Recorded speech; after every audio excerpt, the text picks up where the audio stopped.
Welcome to the newest episode of The List. Life is stories to tell.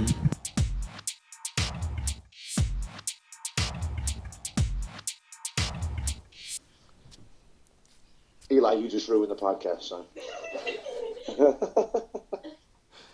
All right, thanks for tuning into The List. On episode 4, we got our special guest here today, the Mr. Blake Grice. What's going on, Blake? Put some respect on my name. Put some respect on it. I like the V. That was a the Sarah McMahon thing, as you know. I don't deserve the V, but it's funny, so I appreciate it. Yeah. Well, I noticed you do it with a lot of your fighters at the gym and stuff, and other people that you tag or whatever else. You throw "the" in front of everything. It must be y'all's little tagline now.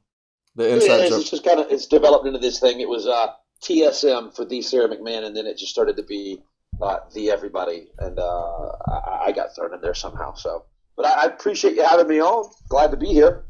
Yeah, thanks for coming on the show to talk a little bit. Like I said, it's the list stands for Life is Stories to Tell, and so I try to talk to interesting people that can that get out and do things. And you are definitely an adventurer, from what I see. I like that word.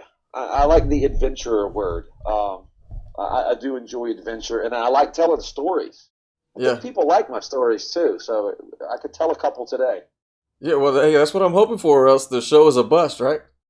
Right, exactly.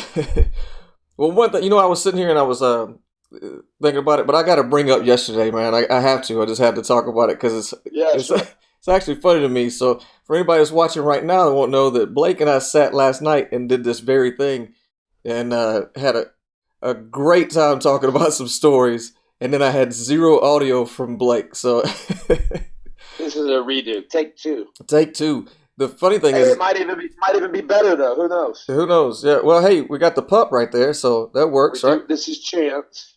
Okay. What's up, Chance? Yeah. All right. So even take two, I got a second guest on the show already. So you've already got a second guest. He's a good one too. Yeah. Getting his love. I know you're a dog lover big time. So I'm an animal lover. I'm a dog fanatic and an animal lover. I don't even kill spiders, man. I love all animals. Yeah, I can't get down with the spider thing. I hate spiders with a passion. I don't like them. I don't care to kill them. I try not to kill anything. Yeah. I feel like it's a decent way to live my life is to not kill anything, unless I have to, of course. I have friends that make fun of me and stuff because I get that adrenaline rush like before a fight. If I see a spider, like I get like crazy aggressive, and I'll start cussing at it before I kill it, and it's just like that's your fight or flight system straight to fight. Yep. Yeah. I hear you. So yeah, that's me with spiders, man. I can't do it. But what are we gonna? Since nobody heard last night, are we just gonna basically do the same thing? Yeah, let's talk about some of that same stuff, man, because it was some awesome stories. Hey, run it back. Yeah. Well, let's start with, I had asked you then, like, the sketchiest moment, one of the top 3 sketchiest moments. I think that's a great story because of who was involved with it also. And it was, you were reffing a fight in Kuwait, right? It was in Kuwait? Yeah, I was in Kuwait for maybe my maybe 5th or 6th show in Kuwait. So I'd been there a few times. It was pretty comfortable. I was there with Ronnie Coleman, Mr. Olympia. Bodybuilding is real big in Kuwait, so I was with Ronnie Coleman for the week, and Bradley Wade. He's a MMA judge out of Myrtle Beach. So we're all there, and we're at the fights. Co-main event is on. There's about a 2,000 person arena in the middle of Kuwait, and the main event, the hometown guy got knocked out. And somebody punched somebody in the crowd because of it, and it kicked off a hornet's nest. I'm not saying it was 2,000 people rioting, but it sure did look that way. It was 1,000 of them, at least. Yeah. The others were trying to run. And I was in a full-blown arena riot in Kuwait with people climbing over the cage, and chairs flying everywhere, injured, unconscious bodies getting drug out, blood everywhere. I got escorted out. Ronnie Coleman looks at me. He says, "Blake, get in. We got to go." I realized Bradley's inside. And my passport. My passport's more important than Bradley at this point. So I said, "I can't leave another American inside." I was talking about my American passport. They probably think it was the American guy. Yeah. So I go back in to get his ass out. I didn't find him. I did find our phones or passports. One, I got escorted back out. I mean, I was going back into a war zone, and made it back to the hotel at about 2 a.m. Bradley made it back. He either had the phone or the passport, whichever one I didn't have. And, we went out to dinner with Ronnie Coleman after it and laughed about it. And he ate 2 steak dinners at Chili's at 2 a.m. in Kuwait. So that's kind of the hairiest moment I've been in my travels. I'm not exaggerating that either. I wish I had the video prepared. There's a video of it. I'll tell you what. I'll do this while I'm talking. There's a video of the intro to that riot of kind of the first 3 or 4 minutes of it. Mm-hmm. And it gives you kind of a good idea of what I was in. When I show this to people, they're like, "Dude, you were where?" I said, "I was in the cage." So I'll pull. Actually, here it is, right here. Check this out. Now, keep in mind, this is just the beginning. Right. Can you see that? Yeah, it's a little whited out, but yeah. So this is the first 15 seconds, and people start climbing the cage and jumping in, and I saw Ronnie Coleman jumping a barrier. Right. Right. And so I said, "Hey, if Mr. Olympia's running, I'm out of here." Yeah. And so we hauled ass. But that was pretty hairy. A lot of cops. It changed the way that show was run. That show used to be, kind of open to everybody. It's now run more for the promoter's circle of friends. Right. A little bit safer. We had to tie the chairs down, etc., because it was pretty wild. So they got stuff bolted to the floor. Yeah. I mean, we were in the car with the promoters later, and they were like, they took a deep breath, and he said, there was a riot. He said, "We will be famous." I was like, yeah, maybe people are going to talk about this for sure. Yeah. So that was pretty wild. Maybe it was the coolest. That's not the coolest thing I've done in my travels, but it was definitely the wildest. Yeah, one of the sketches. Probably scary. One of the scarier moments. Yeah. I've never been scared any other time in all my travels. I should have been scared a couple of times climbing a mountain somewhere, but that was the only time I've ever been sketched out or scared in all of my travels. And I've visited the Middle East 23 times in the past 4 years. So I've got some experience traveling. It's always been a great time over there, minus that. Right. And that really wasn't that bad. I mean, looking back, here I am telling a story on your podcast about it. So I didn't get hurt. They actually flew us back to Kuwait, I want to say the very next weekend, because the main event hadn't happened, so the show got canceled. And they flew us back just to do the main event. They added like 2 undercard fights and had the main event, and then we were done. So you went back for 3 fights, basically. Exactly. Just for his friends, too. That's when it kicked off to just his buddies. So it was the fight of where the hometown boy got knocked out and the riot started. Obviously wasn't the main event. So you had fighters in the back who didn't even get to come out and fight. That was the co-main. So just the main event hadn't happened yet. Okay. So they did that the next weekend, or either the next. It was within, I want to say it was like 10 days, but obviously it had to be the next weekend. So I think it may have been 2 weeks later. So 10 days later, we got back on a plane to come back to Kuwait for the show 2 weeks from then. Oh wow, that's serious. For them to do that, because I mean, if it's any other organization, it'd be like, hey, we'll just bump you to the next fight card. It'll be in 2 months, 3 months, whatever. No, they totally put their cage back together. Had the arena put back together. I think we changed arenas, and then had just the main event. And to fly me over there for that was pretty well. They paid me my full pay too. Oh, nice. So so that was my 4th and 5th trip were back to back. So within a week, they were like, hey, find a new venue where the chairs are bolted, and let's go ahead and kick these 3 fights off. And man, there was only like a couple hundred people there, just his personal friends. I don't even think they sold tickets for it. Oh, really? Yeah. Nice. I wish I had that kind of money, man, where I could just throw together some MMA fights for my friends. Just like, hey, everybody come over, let's watch some live fights. You ain't never seen money until you've seen that Arab money. The Emirates, Kuwait, those countries are just are unbelievably wealthy. Great people. They're generous with it. But really, really, lots of money in that part of the world. Yeah, for sure. Now, speaking of money, you've done some fights over in Dubai and whatnot, right? Like. Yeah, man, I've been to the Emirates 3 times. I've done fights in Abu Dhabi and Dubai. Yeah. Like we talked about last night, the coolest venue that I've ever been to, it's a tie. I did a fight at Skydive Dubai. Mm-hmm. So the drop zone is over the Palm Island in Dubai, and like there's some skyscrapers in the background. So we set up the cage on the drop zone outside, and had their skydivers swooping in over the cage for probably a couple hundred of them from the time we got there until it got dark. And so they were skydiving over the venue, and we had a good night of fights right there on live television at the Skydive Dubai drop zone. And I also did a fight in a Roman amphitheater in Amman, Jordan. Wow. So that was pretty cool as well. I bet they had to amp the fighters up too, though, to think about where they're fighting as they're going in and something like that. Yeah, like it's one of those. The crowd was crazy. There was drums. People had sparklers because we were obviously outside in a concrete place, and they had sparklers and going crazy. It was a wild environment for a fight. It was awesome. Kind of one of those things like if the walls could talk. You're going in there for hand-to-hand combat, and you're in a place like that, and if the walls could talk, you feel. It was amazing. Yeah, that would be awesome. Well, some pretty wild trips you made there. I still get a kick out of that story every time with Ronnie Coleman. I just couldn't imagine if I see a guy like Ronnie Coleman bolting out. It's time for me to go. He was gone, dude. He was gone.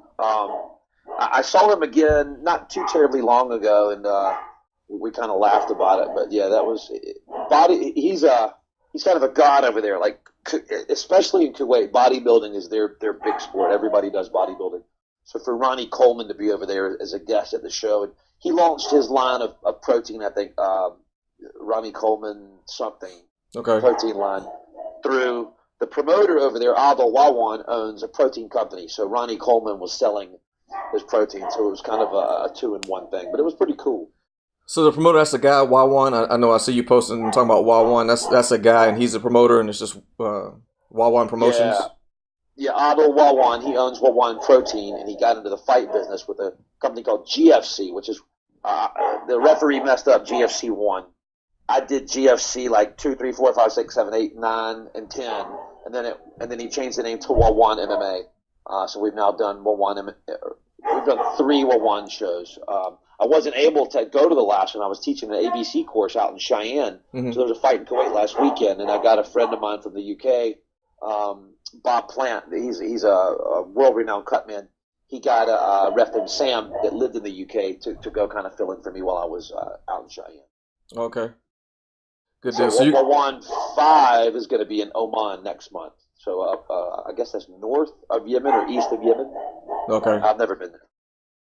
So it's a new one? New venue you'll be going to? Yeah, I'm excited. I love travel, but I've been to Kuwait a lot, and I love Kuwait, but I've seen everything there. So I'm always excited for a new country, a new stamp in the passport. So we're going to Oman June the 9th, and I'm going to make that a quick trip. I'm going to Pawleys Island next week for the whole week, on vacation, and so I'm going to get back from Pawleys on Sunday, and then Wednesday night I'll head to Oman, arrive Thursday night, do the fights Friday, come home Saturday. Yeah, you keep a pretty busy schedule overall. You're constantly moving, which I'm sure you enjoy. That's what you like about what it is you do. Yeah, I did last month. I did Kuwait and Beirut. I had back-to-back weekends, so I kind of was going like, man, I don't know what to do. It is a long flight, but it's 9 hours to Europe and then another 6 hours down into the Middle East. That's not including the layover. So I've done that before where I came home between and I hated it. So I stayed over this time, and the companies over there treat me so nice. Like here, if I go do a show out of town, I'll get a hotel room for one night, and that's great. That's all I need. Right. But Wawan put me up for 5 nights, and then Phoenix. So Luai Kiblawe and his dad Sammy and Shahe and Serge, they put me up for like 5 nights as well. I was gone for a total of like 12 nights. And so I just stayed over there the whole time, which is cool. But I'm looking forward to Oman. I'm not going to have a lot of time there, but I'll have a day. I'll have Saturday to go be a tourist. So always like, as long as I can have one day to see things, I'm good to get back on the plane and just head home. Right, that's what I was about to bring up and about to ask. Like, you always try to schedule a day or two somewhere where you can kind of sightsee on your own, right? I mean, you're already getting a flight over there. You might as well see the place. You got to. And everywhere I go, I do that. So I'll arrive on like a Thursday. Typically, if I go to the Middle East, I'll arrive on a Thursday night for a Saturday fight. So I'll have Thursday night free, all day Friday free. We'll do the fight Saturday, and then I'll usually come home Sunday night. So that's I'll have 2 days built in. So like when I go to Jordan, for example, we'll go down, we'll drive to the Dead Sea and swim in that. And Jesus' baptism site was down there on that side. And so there's a lot of things to see. I went to Cairo. My first desert force was in Cairo, Egypt. And so I got the call for that. And I was like, yeah, geez, I get to go. So I got to go see the pyramids, which is probably the coolest thing that I've done in my travels. So we got to go explore the Great Pyramid and go inside the Sphinx and all that stuff. So that was one of the cooler things that I've done. You'd put the pyramids at the top of your list of just being able to see them, I suppose, and be a part of that? That's the number one thing that I've ever done in my life, where you stand there and you go, wow, like this is, it's unbelievable. It's hard to wrap your head around of how many stones are there, and it's like 1.5 million, and they're all, the size of a love seat, and how did they get there? And it's mind blowing. And then to go inside, we got to go down into the burial chambers, and there's just so much history there. Right. It was really, really amazing. I mean, I've seen a lot of cool things. Yeah. Dubai to the Burj Khalifa is cool. Everything's cool where I go. I've jet skied in the Persian Gulf, which was neat in and of itself. But the pyramids of Egypt was unbelievable. Right. Sounds pretty awesome. I think I brought this up to you before, and I just want you to keep it in mind. It's more like an internship, but if you ever need like an assistant, just as long as travel's paid for, carry your bags in the airport. Make sure your shirts are laid out and pressed or whatever for the fight the next day. Whatever you need, I can travel along. I'm game. I think everybody that I know, like literally that breathes air, has said that to me, and I don't blame them. I'd want to go too. Shoot, you got to bring. It's worth a shot. Got to bring it up, right? I've taken some people, man. I got, part of the joy of success is being able to bring others along with you. Mm-hmm. And so I've brought Bradley Wade. He's a really good judge in South Carolina, and so he's come overseas with me for 5 or 6 shows. Right. He's done Kuwait. He went to Beirut. I'm trying to get him on in Oman. I got Bob Plant the gig in Kuwait, and so it's if I have the ability to bring somebody with me, Tanner, my buddy Tanner Saraceno that fights. Yes. He came with me to Kuwait one time, and then he actually has been twice. He fought one time, and then he came one time just to see the country. People see all these stories and stuff, and they want to see it themselves. And so Tanner said, "Can I go?" And I was like, "Yeah, dude, come on." Yeah. We need to talk about the Lion's Den. You brought up sketchy moments. Yeah. I take that back, dude. The riot, I don't think is my number one. The number one has to be when I went inside the Lion's Den in Kuwait. There's an exotic animal market in Kuwait. Not a market where you go buy. I mean, like the people want that. So there's a desire and a need to have these exotic animals. So people ride around in their Bentleys and Rolls Royces with a cheetah in the front. And we were at a farm, and there was 10 tigers, and the comment was made, I've seen money before, but I've never seen a tiger on a Bentley money, because the guy let the tiger crawl on his Bentley. Right. So I got it. The long story short, we were in Kuwait, and this guy had a tiger den. They were lions on his roof of his house. He had like a big cage. And I got in that thing with those lions, and not too long afterwards, they killed the maid that lived there. So that's probably the dumbest thing that I've ever done. Yeah, I try not to risk my life too much. I really do, because I've got these guys. Say, hey, guys. Hey, what's up? Those are my kids, and so I've always got to get home. And there's calculated risk and everything. I climbed a big mountain in Colorado last weekend, and there's risk there, but it's a calculated risk. And risk is part of the reward, in everything. But I try to keep I try to mitigate that risk by going with the right people and et cetera. Yeah, as long as you make it home, it's always a great story to tell. But if something goes terribly wrong, that's all I got to do, man. That's my only goal. Before we did that climb, and I've done four pretty big climbs, real big climbs for somebody that lives at sea level. I've been out to Colorado and Cheyenne with my buddy Jeremy Arneson. He leads the Wyoming MMA Commission out there, and so I do their ABC classes. So we just like in the Middle East, I stay for a couple days and we'll go climb a 14er, which is a 14,000 foot peak. So last weekend we tackled Torrey's Peak, which is like the 14th tallest mountain in the United States outside of Alaska. So it's a huge mountain.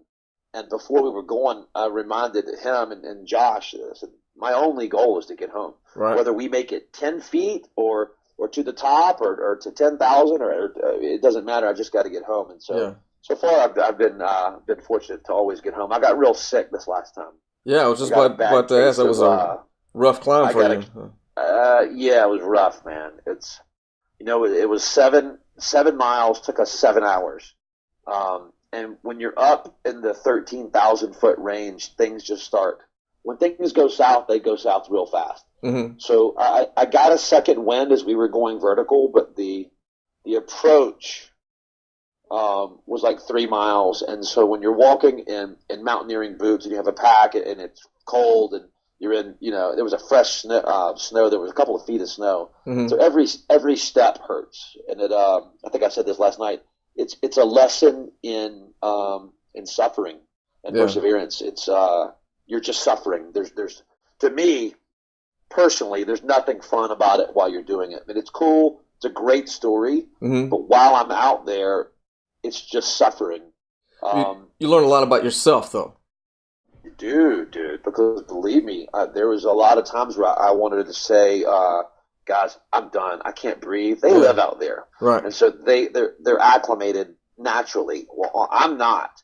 So walking up steps, when I got to Cheyenne, to walk up steps at 6,000 feet makes you breathe heavy. And then to think, not only am I going to be at 13 or 14, but I'm going to be really exerting myself.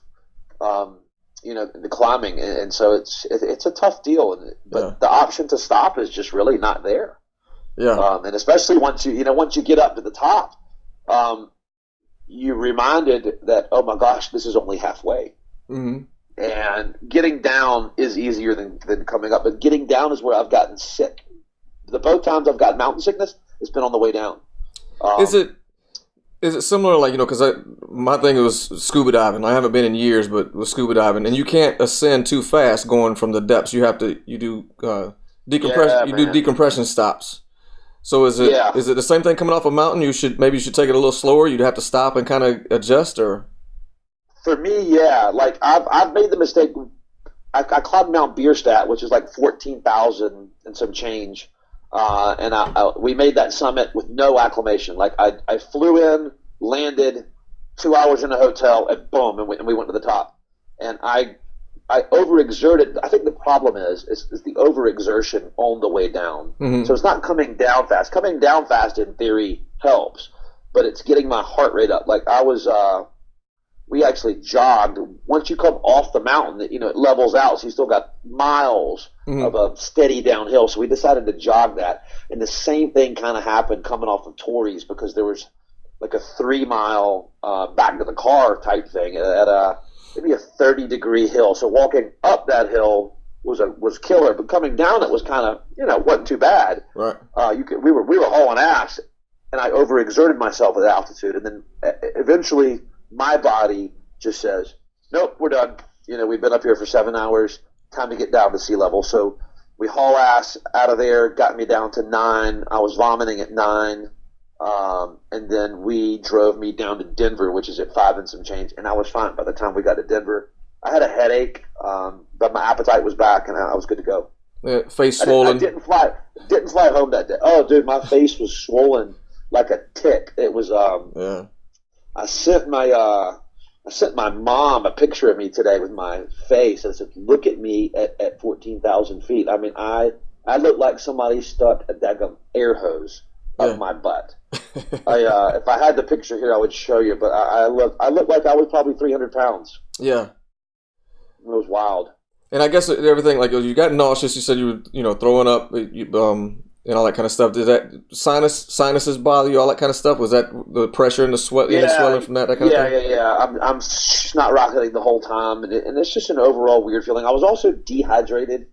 I don't know why. I didn't drink enough water, and I can't eat very well up there. We took some snacks, but and also, not to mention, you got to start those climbs at like 2 a.m. Yeah. And so I'm not I'm not a go to bed at 8 o'clock kind of guy. I'm just not. I sleep every night of my life from about 12 until about 7:30 in the morning. So we checked into our hotel at 9, and these two guys were out. And even going to bed at 9, you're looking at 5 hours of sleep. Right. Like I finally fell asleep around 11. So I'm tackling an adventure like that on 3 hours of sleep. Mm-hmm. Being a guy that lives at sea level without much food in my stomach and dehydrated. So it was the perfect storm of, I screwed up basically. Yeah.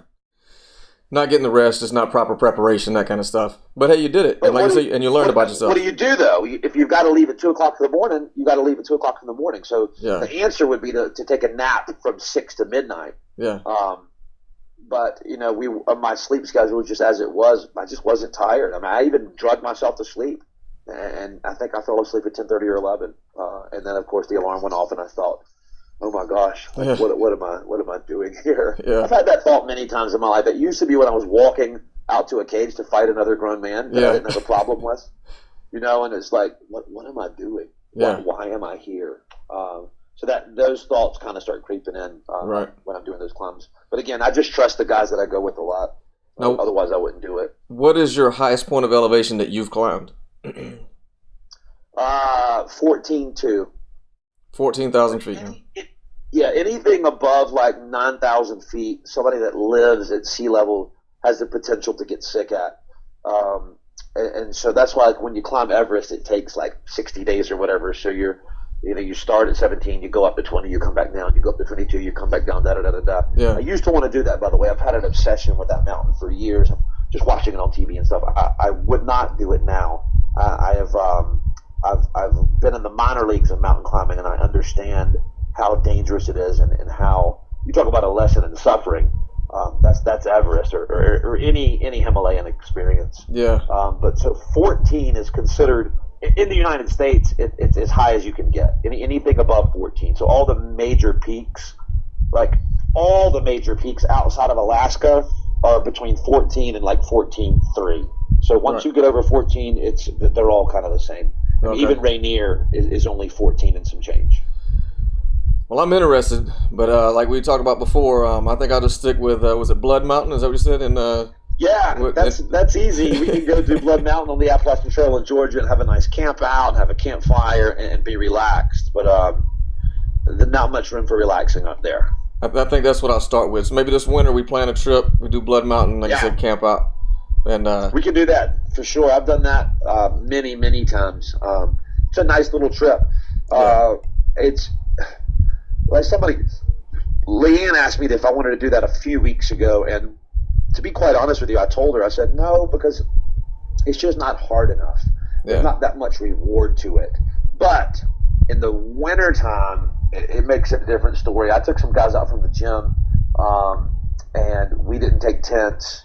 And it ended up being like in the low teens that night and was snowing, and that's a good little adventure. Yeah. But that trip now, I mean, my smallest child could do it. My dogs could do it. A 6-year-old could make that climb in the summer, but in the winter, totally different story. So we could do it when it gets cold. Yeah, I'm game, man. I'm serious about planning it out. We have to do it. Yeah, we can do it for sure. Definitely have to plan it out.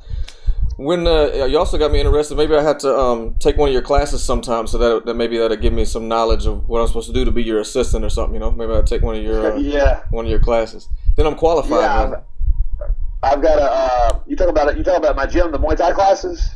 No, when you do the ABC classes, the referee classes. Yeah, dude, I became an ABC trainer like 4 years ago, and it's been such a blessing. I love to teach. I love to be in front of people. I love to convey my knowledge. So I love refereeing, but I think I like teaching about refereeing even more. And I was thrown in there with a real elite group of people that I wasn't sure that I belonged with. So it's John McCarthy and Herb Dean, right? Big Dan, Rob Hines, Kevin McDonald, like the elite of the elite referees, and I got thrown into that group. And I feel I'm more comfortable now, of course, because I've been doing it for a while. But before I ever taught my first class, it was like, dude, do I belong here with these guys? And, but I've come into myself there, and it's I've learned how to be a really good teacher, and so I teach the classes. I teach all the classes for Georgia, South Carolina. I've done one in California. I do Wyoming's. I've done Virginia and West Virginia. So right. It's fun, man. It's really part of the job that I really enjoy. I'm going out to Omaha, Nebraska in early July to do one for Brian Dunn out there. He's the vice president at ABC right now and runs the Nebraska Commission. Okay. So I'm going to go out there and do that. So it's exciting. Now, you mentioned all those guys, McCarthy, Herb Dean, all that. So, but they ref a lot more the bigger promotion as far as UFC and all that kind of stuff. You personally kind of choose not to do that because these other ones you talk about give you a chance to travel abroad far more often. Is that your choice, basically? No, because I know you've reffed UFC and Bellator and everything else, but I've done 3 UFCs. I've started to do Bellator this year. I've done 3 or 4 Bellators pretty recently, and I really, really enjoy that. I do. It's especially if I get the chance to work with one of those big guys, and to be quite honest with you, especially John. The same can be said for Mark Goddard over in England. Uh-huh. Mark is just a phenomenal referee, and I started learning again when I started working with him. So I worked Desert Force in Phoenix with Mark. I think my time with Bellator or with the UFC or with the big shows here is coming. When I say my time, I mean is to be one of the regular guys. Mm-hmm. But I don't stress over it though, man. I know the right people. I'm doing the right things. I'm an ABC trainer, so if I'm in the UFC full time one day, that's fine. I would love to, but I'm very content where I am now. A lot of people, not just my position, but anybody, they stress and they're always wanting to reach that next goal. Right. And don't get me wrong, I'm always striving for goals, but at the same time, I'm very content where I am. Mm-hmm. So I really would like to do a mixture of both. I've got the travel bug. I don't ever think I'll stop traveling. But I would like to do some more bigger shows here. But I think that's coming. I'm just going to keep doing the right things, and it'll fall in place when when it's supposed to. Oh, for sure, yeah. And like you said, I think you're on that path.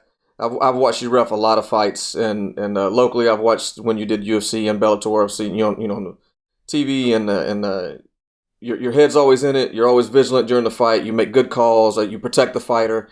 And knowing who you are and your background, you have knowledge of when a fighter is truly in danger, whether it be a submission or when they're rocked really bad. And I've seen you make some really good calls to protect fighters, and that's needed more out of MMA referees for sure. Yeah, man. I mean, I was a fighter. I'm in the gym every night, and so that helped me being a referee. And I was I kind of got lucky. I got into refereeing by accident 15 years ago. I volunteered to do it one night when the ref didn't show up.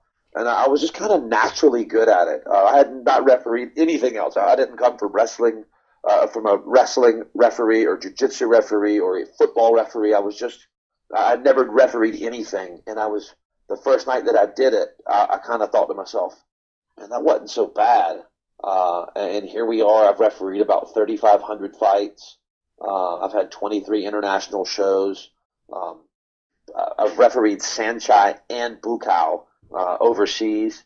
I've done Bellator, UFC, Glory Kickboxing here. So I've done a lot, mm-hmm. but I'm also just getting started. I mean, really, in the big scheme of things. With 4 years in, the best is yet to come. That resume with 4 years in shows you're definitely on the right trail there. You're on the right path, which is awesome. Not 4 years. No, not 4 years. I've been refereeing the bigger shows for 4 years. I've been refereeing the smaller shows for the past 13 or 14 years. Right, big shows 4 years. Okay, so it's yeah. Still, I mean, that's especially, and I know you as a Muay Thai guy because that was your thing, and still is to ref those guys like you mentioned those names. That had been huge. I've refereed for people that don't know Saenchai and Bukaw. No, they didn't fight each other. That was the Phoenix 1 and Phoenix 2 main event. in the boxing world, I've refereed Muhammad Ali and Joe Frazier or Mike Tyson or those big names. That's how big those guys are. Yeah. And I've had the main event at Phoenix 1 and Phoenix 2 both times. Been a real honor to share the ring with people like that. You know, it really is. Yeah. And you're about to do the third one, right? And then yeah, man. And you have an idea of what big name it might be, but you don't want to tell us. I do, but I can't tell you. I don't know. I suspect, and if anybody in the Muay Thai world, you could guess who it is. And you know, if you're going, okay, Bukau, Sanchai, and then there's really only a couple more that would make sense. So odds are it'll be one of those guys. Hey, even if it's not, it doesn't matter. Phoenix Fighting Championships is a phenomenal show. They've got a ring and a cage, kind of like Bellator does overseas, and so they'll do a MMA fight in the cage, and then they'll switch the camera to the ring for Muay Thai. Mm-hmm. And I got fortunate enough. You know, I was refereeing Desert Force, which is another great company, with Mark, and these guys decided to launch Phoenix, and they said, "Hey, can you ref for us?" And I was like, "Yep." And I didn't know what I was getting into. I didn't know how successful they would be. So Phoenix 3 is going to be in London in September. Mm-hmm. I'm keeping my fingers crossed that it's not. I was nervous at first because I've got a big weekend in September out in Vegas. Not for fighting. I'm going to see George Strait. I don't know if you like country music, but George Strait is my favorite musical artist of all time. So I was hoping it wasn't going to be that. It looks like the London show is going to be September 30th. I don't know who the main event will be. Doesn't matter. I'm just excited to be there, and I'm liking London for a change. To be honest with you, you know, Phoenix 1 and 2 were both in Lebanon, and I love Lebanon, by the way. But I'm looking forward to London. Yeah, I'm sure. I mean, it's going to be beautiful, and like I said, the sightsee and everything else, man. Would love it. And our half of our team is from there, so Mark is from there, and Bob is from there, and so I'm sure the guys will show me around a bit. And that's the best. I haven't spent much time in Europe, to be honest with you. Yeah. All of my time is down in the Middle East, so I'm looking forward to London. The best is to have somebody local that knows and be able to see, to even like I visited New Orleans, you know, and I've been in New Orleans before for training and stuff, you know, and then I got down there and visited somebody who was a local, and I said, I want to see your side of New Orleans. Most fun I've ever had down there. You know, not the Bourbon Street and whatever else. It's always that way. If you get a local and say, show me where you go to have a good time. Where's the best food at? That's when you get the best side of things. That's exactly right. So I'm stoked about that. I've got Oman coming up. I mentioned that. And then I'm going to Tunisia. So Tunisia, which is next to Carthage, for the African Fighting Championships. And again, this all stems from me answering a Facebook post 4 years ago that said, will anybody go to the Middle East? And I said, yeah. And so from doing the Kuwait shows, I got the Desert Force gig. From the Desert Force, I got Phoenix. And then also from Desert Force, I got this African Fighting Championship. So, you know, you never know where your path is going. So if you can say yes to something, say yes. And odds are that's going to open up more doors for you. And man, it sure has for me. Well, that's great, man, and that's good knowledge to share with everybody too. Like, just don't be scared to say yes to something new, right? Because dude, it could open up so much for you. I got on a plane alone to go to the Middle East by myself. There was another American ref that was coming, but I had never met him before. So, you know, I'm in a hotel room alone, and I just said yes, and it turned out to be one of the most rewarding things of my entire life. Getting to know those people over there and just to see that part of the world, not through the eyes of CNN and the terrible media that we have here. And I have a better understanding of the world because I've been because I said yes to being a referee. Right, that's awesome. I'm glad you wound up bringing that up right here. As we start to close out this show here, we gotten plenty of good info from you and great stories, and that right there is just such a point to be made. Just say yes to a few things, and you'll have those stories to tell. And yeah, dude. And that's great. Like I said last night, tell tales that few can tell. If you live your life like that, you're going to have a full, rewarding life. You know, we're how old are you, if you don't mind me asking? 44.